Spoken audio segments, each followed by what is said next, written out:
show them today. Yeah, first so far. Ooh, so nice. Welcome to NYC Journalist. Thanks for having me. Pleasure to be here. Tell me a little bit about yourself. I was born in Cochrane Mills, Pennsylvania on May 5th, 1864. My dad was the founder who worked as a judge and a landowner. How was life as a child? My mom was my father's second wife. My dad's first wife died, leaving 10 kids without a mother. Once he married my mom, he had 4 siblings and died. I was the third child in my family, and they thought I was the most rebellious. Wow, that's a lot of kids. So what happened to your father? Well, at the age of 6, I suddenly lost my dad. He didn't leave a will, so we were forced to give up our large home and were thrown into a rough time. I'm sorry to hear that. How did your mother deal with all of this? My mom felt the need for financial security, so she married the first man she found. He was always drunk and abused my mother. You guys had it hard. Now, tell us about your education. As a way to support my family, I entered the Indiana Normal School when I was 15.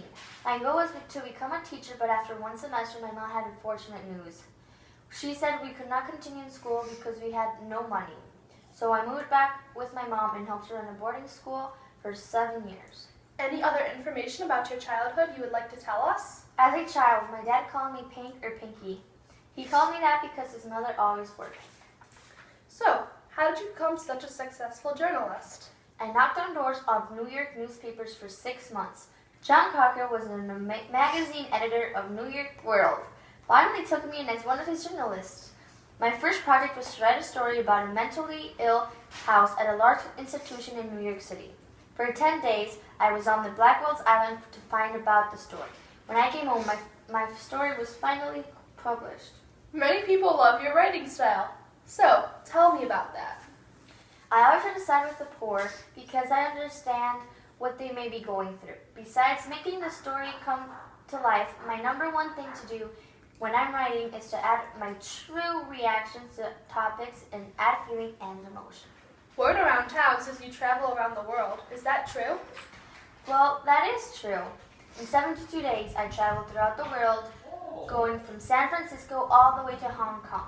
That is fascinating. So, I heard you brought us a little gift you got during your travels. Oh yes, I almost forgot. I brought you a little card and a present from Hong Kong. That is so nice. Let's see what you got.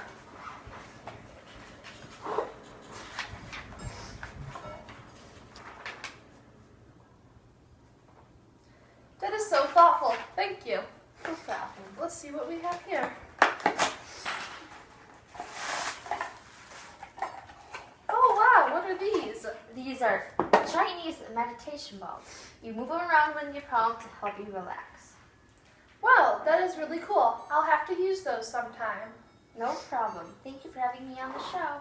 Anytime. Hope to see you soon. Thank you. I'm on my way now.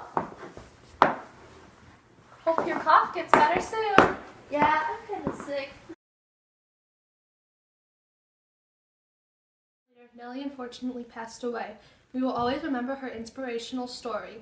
I will never forget having her on my show and her giving me these Chinese balls.